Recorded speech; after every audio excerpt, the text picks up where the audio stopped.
ರಾಜ್ಯ ಸರ್ಕಾರಕ್ಕೆ ಎಸ್ಟಿ ಸೋಮಶೇಖರ್ ಬಹಿರಂಗವಾಗಿ ಪತ್ರ ಬರೆದಿದ್ದಾರೆ. ಕಲ್ಲು ಕ್ವಾರಿ ದುರಂತದ ಬಗ್ಗೆ ಸರ್ಕಾರದ ವಿರುದ್ಧ ಎಸ್ಟಿ ಸೋಮಶೇಖರ್ ಅವರು ವಾಗ್ದಾಳಿ ನಡೆಸಿದ್ದಾರೆ. 7 ಜೀವ ಹೋದ್ರೂ ಕೂಡ ತಪ್ಪಿತಸ್ಥರ ವಿರುದ್ಧ ಕ್ರಮ ಆಗಿಲ್ಲ ಅಂತ ಗುಡುಗಿದ್ದಾರೆ. ಎಸ್ಟಿ ಕುರಿತಂತೆ ಅಪ್ಡೇಟ್ ಸಿಗ್ತಾ ಇದೆ. ಅಧಿಕಾರಿಗಳ ನಿರ್ಲಕ್ಷ್ಯಕ್ಕೆ ಎಸ್ಟಿ ಸೋಮಶೇಖರ್ ಆಕ್ರೋಶವನ್ನ ಹೊರಹಾಕಿದ್ದಾರೆ.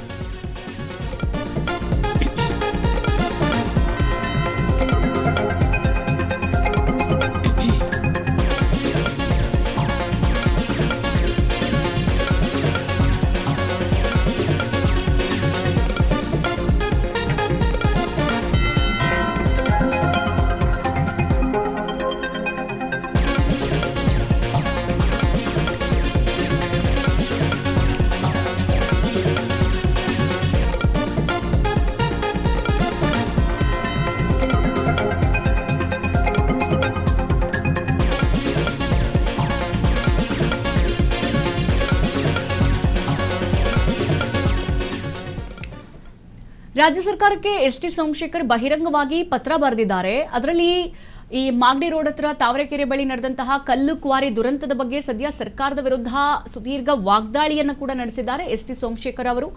7 ಜೀವ ಹೋಗಿದೆ, ಆದರೂ ಕೂಡ ತಪ್ಪಿತಸ್ಥರ ವಿರುದ್ಧ ಸರ್ಕಾರ ಕ್ರಮ ತೆಗೆದುಕೊಂಡಿಲ್ಲ. ಮತ್ತೆ ಅಧಿಕಾರಿಗಳ ನಿರ್ಲಕ್ಷ್ಯಕ್ಕೆ ಸೋಮಶೇಖರ್ ಅವರು ಆಕ್ರೋಶವನ್ನು ಕೂಡ ವ್ಯಕ್ತಪಡಿಸಿದ್ದಾರೆ. ಅಕ್ರಮ ಗಣಿಗಾರಿಕೆ ನಡೆಸುವವರ ಮೇಲೆ ಕ್ರಮವನ್ನು ಇನ್ನೂ ಕೈಗೊಂಡಿಲ್ಲ. ಒಂದೇ ದಿನದಲ್ಲಿ ದುರಂತದ ಚರ್ಚೆ ಮುಕ್ತಾಯ ಆಗಿದೆ. ಮೃತರ ಕುಟುಂಬಗಳಿಗೂ ಕೂಡ ಇನ್ನೂ ಪರಿಹಾರವನ್ನ ಘೋಷಣೆ ಮಾಡಿಲ್ಲ. ಮಕ್ಕಳ ಭವಿಷ್ಯದ ಜವಾಬ್ದಾರಿ ಯಾರು ಅಂತ ಹೇಳಿ ಪ್ರಶ್ನೆ ಮಾಡಿದ್ದಾರೆ.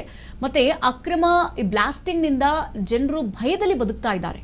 ಅಧಿಕಾರಿಗಳಿಗೆ ಕೈ ಬಿಸಿ ಮಾಡಿದ್ರೆ ಏನ್ ಬೇಕಾದ್ರೂ ನಡೀತಾ ಇದೆ. ಸರ್ಕಾರದ ನಿರ್ಲಕ್ಷ್ಯದ ವಿರುದ್ಧ ಸದ್ಯ ಎಸ್ಟಿ ಸೋಮಶೇಖರ್ ಸುದೀರ್ಘವಾಗಿ ವಾಗ್ದಾಳಿ ನಡೆಸಿದ್ದಾರೆ. ಈಗ ರಾಜ್ಯ ಸರ್ಕಾರಕ್ಕೆ ಬಿಜೆಪಿ ಉಚ್ಚಾಟಿತ ಶಾಸಕ ಯಶವಂತಪುರ ಶಾಸಕ ಎಸ್ಟಿ ಸೋಮಶೇಖರ್ ಅವರು ಬಹಿರಂಗ ಪತ್ರವನ್ನು ಕೂಡ ಬರೆದಿದ್ದಾರೆ. ಇತ್ತೀಚೆಗೆ ಬೆಂಗಳೂರಿನ ಹೊರವಲಯದಲ್ಲಿ ನಡೆದಿತ್ತಲ್ಲ ಕಲ್ಲು ಕ್ವಾರಿ ದುರಂತ, ಸದ್ಯ ಕೇಸ್ಗೆ ವಿಚಾರವಾಗಿ ಇವತ್ತು ಪತ್ರದಲ್ಲಿ ಅವರು ಉಲ್ಲೇಖ ಮಾಡಿದ್ದಾರೆ. ಜೊತೆಗೆ ಗಂಭೀರ ಆರೋಪಗಳನ್ನು ಕೂಡ ಮಾಡಿದ್ದಾರೆ. ಅಲ್ಲದೆ ಅಧಿಕಾರಿಗಳ ನಡೆಯ ವಿರುದ್ಧ ಕೂಡ ಅಸಮಾಧಾನ ವ್ಯಕ್ತಪಡಿಸಿದ್ದಾರೆ ಎಸ್ಟಿ ಸೋಮಶೇಖರ್.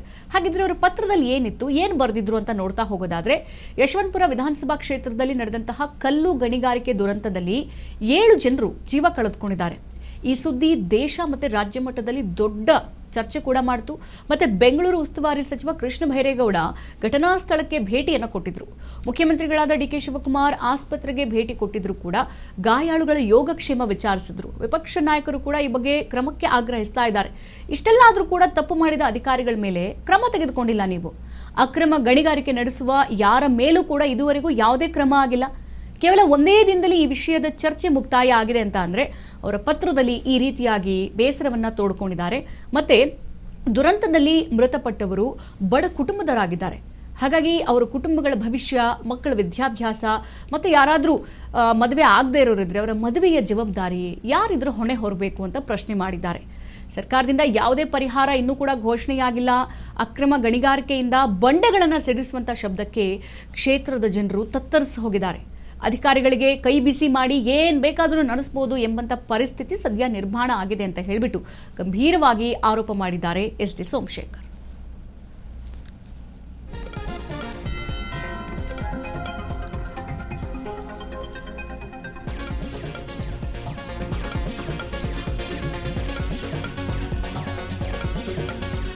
ಗಮನಿಸ್ತಾ ಇದ್ದೀವಿ, ಎಸ್ಟಿ ಸೋಮಶೇಖರ್ ಅವರು ಮೊನ್ನೆ ಕಲ್ಲು ಕ್ವಾರಿ ದುರಂತದ ಬಗ್ಗೆ ಸದ್ಯ ಸರ್ಕಾರದ ವಿರುದ್ಧ ಸುದೀರ್ಘ ವಾಗ್ದಾಳಿ ನಡೆಸಿದ್ದಾರೆ, ಪತ್ರ ಬರೆದಿದ್ದಾರೆ. ನೋಡಿ, 7 ಜೀವಕ್ಕೆ ಬೆಲೆ ಇಲ್ವಾ? ಹಂಗಿದ್ರೆ 7 ಜೀವ ಹೊರಟೋಗಿದೆ. ಇಲ್ಲಿ ಅಧಿಕಾರಿಗಳ ವಿರುದ್ಧ ಯಾರೆಲ್ಲ ತಪ್ಪಿತಸ್ಥ ಅಧಿಕಾರಿಗಳಿದಾರಲ್ಲ, ಅಕ್ರಮ ಗಣಿಗಾರಿಕೆ ನಡೆಸೋಕೆ ಪರ್ಮಿಷನ್ ಕೊಟ್ಟವರು, ಅಂತ ಅಧಿಕಾರಿಗಳ ವಿರುದ್ಧ ಯಾವುದೇ ಕ್ರಮ ಆಗಿಲ್ಲ. ಜೊತೆಗೆ ಸರ್ಕಾರ ಮೃತಪಟ್ಟವರ ಕುಟುಂಬದ ಹತ್ರ ಹೋಗಿ ಪರಿಹಾರ ಘೋಷಣೆ ಮಾಡಿಲ್ಲ. ಅವರ ಹೆಂಗೆ ಪರಿಸ್ಥಿತಿ, ಮಕ್ಕಳಿರ್ಬೋದು, ಬಡವರ ಅಥವಾ ಅವ್ರಿಗೆ ಯಾರಾದರೂ ಮದುವೆ ಆಗೋರು ಮನೇಲಿದ್ದಾರಾ ಅಥವಾ ಅಪ್ಪ ಅಮ್ಮ ಯಾವ ಥರದ ಸ್ಥಿತಿಯಲ್ಲಿದ್ದಾರೆ, ಇದ್ಯಾವುದನ್ನು ಕೂಡ ಗಮನಿಸಿಲ್ಲ. ಈ ಥರ ಆದರೆ ಹೆಂಗೆ? ಸರ್ಕಾರದ ವಿರುದ್ಧ ಸುದೀರ್ಘವಾಗಿ ವಾಗ್ದಾಳಿ ಕೂಡ ನಡೆಸಿದ್ದಾರೆ. ಮತ್ತೆ ಈ ಅಧಿಕಾರಿಗಳು ಹೆಂಗೆ ಅಂತ ಅಂದರೆ, ಈ ಕೆಲಸ ಆಗಬೇಕು ಅಂತಂದರೆ ಒಂದು ಸ್ವಲ್ಪ ದುಡ್ಡು ಕೊಟ್ಟು ಕೈ ಬಿಸಿ ಮಾಡಿದರೆ ಆರಾಮಾಗಿ ಇದ್ಬಿಡ್ತಾರೆ.